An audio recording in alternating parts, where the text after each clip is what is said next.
আসসালামু আলাইকুম রহমতুল্লাহি বরকাতুল্লাহ। আমি একজন বাঙালি, আমি বাংলাদেশের নাগরিক, আমার কথা বলার অধিকার আছে। এর জন্য আমি কথা বলতেছি, সবাই মনোযোগ দিয়ে একটু শোনার চেষ্টা করবেন কথাগুলি। ভালোকে ভালো বলার, খারাপকে খারাপ বলার আমার অধিকার আছে, আমি বাংলাদেশের নাগরিক হিসাবে। তবে কোন কথা রাজনীতিক বিষয় নিয়ে কথা বলবো।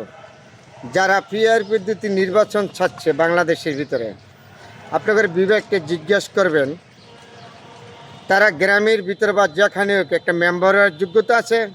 কখনো নাই। কিন্তু তারা পিআর পদ্ধতি নির্বাচনে এমনকি আন্দোলনের সুদ্ধা তারা যাচ্ছে, দেশের বিরুদ্ধে এবং সরকারের বিরুদ্ধে, জনগণের বিরুদ্ধে। তারা পিআর পদ্ধতি দাবি নিয়ে নির্বাচন দিতে হবে। 5ই আগস্টের আগে তারা কোথায় ছিল? তারা তো এই স্বৈরাচার সরকারের মন্ত্রীদেরকে নিয়ে তারা খাওয়া দাওয়া করছে, তারা উঠা বসা করছে তাদের সাথে। এখন স্বৈরাচার শেখ হাসিনা যখন চলে গেছে, চলে যাওয়ার পরে এখন তারা এক এক সময় এক একটা দাবি, এক একটা উপস্থাপন সমাজে করে। কিন্তু সমাজ যেটা গ্রহণ না করবে, এটা পিআর পদ্ধতি কি কোনো সংবিধানে আছে? নাই। তাহলে হঠাৎ করে যদি আপনি দাবি করেন আমার এই দুপুরের খাবার সন্ধ্যায় দিতে হইব, সন্ধ্যার খাবার সকালে দিতে হইব, এটা হবে? হবে না। যারা পিআর পদ্ধতি নির্বাচন দাবি করেছে, তারা একটা মেম্বারের হওয়ার যোগ্যতা নাইকা। তারপরে আবার তাদেরকে সম্মান করে বলেছি, তারা 5ই আগস্টের আগে আর এই দাঁড়াইতে পারে নাই। এরপরে কথাটা উদাহরণ আছে, গ্রামের একটা ভাষা আছে, কোম্পানির মাছ যদি অনেক পানিত পড়ে তাহলে ডাব্বুর ডাব্বুর করে। কিন্তু তারা তো 5 আগস্টের পরে এখন হঠাৎ করে পড়ে গেছে না, তারা এখন এই যে ডাব্বুর ডাব্বুর করবে, এই করবে।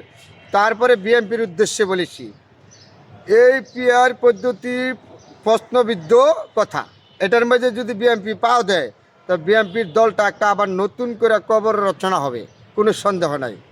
তবে বিএনপির নীতি নির্ধারক থেকে ধরে নিচে থেকে উপর পর্যন্ত ধরে আপনাকে চিন্তা করতে হবে। এই ধরনের প্রস্তাব কখনো গ্রহণ করবেন না, এই সমস্ত দুর্গুণে পাও দিবেন না। পাও দিলে বিএনপির দলটা নতুন করে আবার কবর রচনা হবে। যারা পিআর পদ্ধতি নির্বাচন চাচ্ছে, তারা কখনো মেম্বার হওয়ার কোনো যোগ্যতা কোনো জায়গায় নাই। কিন্তু 5 আগস্টের পরে তাদের কোম্পানির মাছ অনেকখানি পড়ে গেছে, তো এই কারণে তারা এই ডব্বর করে। কিন্তু বিএনপির উদ্দেশ্যে আবার বলেছি, এই সমস্ত দুর্বৃত্ত জায়গায় কখনো বিএনপি পাওয়া দেওয়া যাবে না। দিলে বিএনপির দলটা আবারও তারা শেষ করে দিব। বিএনপির গাড়ে পারাদা তারা যা করবার চাচ্ছে, বিএনপি নীতি নির্ধারিত যারা আছেন উপরে নেতা নেত্রী, শহর থেকে গ্রাম পর্যন্ত আপনারা স্বেচ্ছাচার হইতে হইব। এর বিরুদ্ধে আপনারা প্রতিবাদ করতে হইব, রাস্তাঘাটে সব জায়গায়। কেন পিআর পদ্ধতি কোনো নির্বাচন বাংলাদেশে আমরা মানি না, মানব না, কোনো সংবিধানে নেই। কিন্তু কাউকে এরকম সুযোগ দিব না লুটপাট করার জন্য, আর স্বৈরাচার আবার নতুন করে বাংলাদেশে আসার জন্য তাদের শহর থেকে গ্রাম সুদ্ধা এর বিরুদ্ধে প্রতিবাদ করতে হবে। বিএনপি নেতা নেত্রী যারা আছেন তারা সবাই, আর উপরে যারা আছেন সবাই চিন্তা ভাবনা করে কাজ করবেন, কথা বলবেন। তাদের পিআর পদ্ধতি নতুন একটা ষড়যন্ত্র। পিআর পদ্ধতি হলো পার্লামেন্ট দুর্বল করার জন্য। জনগণের কোনো মৌলিক অধিকার নাই। জনগণকে ছাড়া, ভোট ছাড়া তারা পার্লামেন্টে যাওয়ার জন্য পিআর পদ্ধতির দাবিটা উপস্থাপন করেছে। তাহলে শহর থেকে গ্রাম সুদ্ধা বিএনপির নেতা নেত্রী যারা আছেন সবাই এর বিরুদ্ধে স্বেচ্ছাচার হইতে হবে, কঠিন প্রতিবাদ করতে হবে। নাইলে আরও সময় আসবে বিএনপির গাড়ে ওরা পাড়া দিয়া এই দেশ চুরে খাবে, কিন্তু জনগণের পক্ষে তারা কখনো না। কইলাম না, একটা মেম্বার কিন্তু হওয়ার যোগ্যতা নাই। যারা পিআর পদ্ধতি দাবি করছে তারা কখনো পারে না, তারা সবসময় স্বৈরাচার শেখ হাসিনার দিকে। তাহলে পিআর পদ্ধতি নির্বাচনে বিএনপি যাতে কোনো পাও না দেয়, এই দেশের জনগণ কখনো মেনে নেবে না। পার্লামেন্ট দুর্বল হয়ে যাবে, জনগণের মৌলিক অধিকার থাকবে না, জনগণের কোনো চাহিদা থাকবে না। আপনি ভোট দেবেন আমতলা যাবে গা জামতলা। এই সমস্ত পিআর পদ্ধতি নির্বাচন আমরা বাংলাদেশে কখনো গ্রহণযোগ্য না, বিএনপি মানবে না, আমরাও মানব না। তাহলে বিএনপি নেতা নেত্রীদের প্রতি অনুরোধ, আপনারা চোখ কান খোলা রাখবেন, শহর থেকে গ্রাম সুদ্ধা এর কঠিন প্রতিবাদ করতে হবে। নাহলে বিএনপির দলটা আবার তারা কবর রচনা করবে, বিএনপির ঘাড়ে পারাদা। পিআর পদ্ধতি কখনো গ্রহণযোগ্য না, এটা আমরা মানি না, মানব না।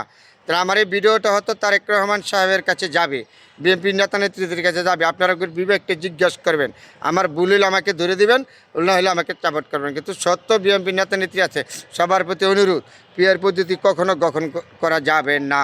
বিএনপির দলটা আবার নতুন করে তারা কবর রচনা করার জন্য এই পরিকল্পনা ষড়যন্ত্র চলছে বিএনপির বিরুদ্ধে। 17 বছর বিএনপির বিরুদ্ধে ষড়যন্ত্র করে কিছু করতে পারছে না, আবার নতুন করে আরম্ভ হয়েছে কিন্তু বিএনপির বিরুদ্ধে ষড়যন্ত্র। এটা কিন্তু বিএনপির মাথায় রাখতে হবে, এটা কঠিন ষড়যন্ত্র, যাতে বিএনপি ক্ষমতায় না আসতে পারে। একটা কথা হলো, জনগণ আর যাকে ভোট দিব সে পার্লামেন্টে যাবে, সে সরকার গঠন করবে। এত ভয় কেন জনগণের ভোট নিতে? কেন পিআই পদ্ধতি চান? জনগণের ভোটে যান, জনগণের ভোট নিয়ে পার্লামেন্টে যান, তখন যা মন চায় তাই বলেন, কথা বলেন, যোগ্যতা অনুসারে আপনি ভোট পাবেন। জনগণের মৌলিক অধিকার ছাড়া বাংলাদেশে কোনো নির্বাচন হবে না। পিআইয়ের পদ্ধতি আবারও বলেছি মানি নেই। তো আমরা কঠিন প্রতিবাদ করতে হবে বিএনপি নেতা নেত্রী যে যেখানে আছেন সবাই এর বিরুদ্ধে। অনেকগুলি কথা বলেছি, ভালো থাকবেন, সবার জন্য দোয়া রইল। বিএনপি নেতা নেত্রীদের প্রতি, ভারপ্রাপ্ত চেয়ারপারসন তারেক রহমানের প্রতি আমার আন্তরিক অভিনন্দন, শুভেচ্ছা। বেগম খালেদা জিয়ার প্রতি রইল আমার আন্তরিক অভিনন্দন। শহীদ প্রেসিডেন্টের যারা সৈনিক আছেন তাদের সবাই মনোযোগ দিয়ে ভিডিওটা শুনবেন।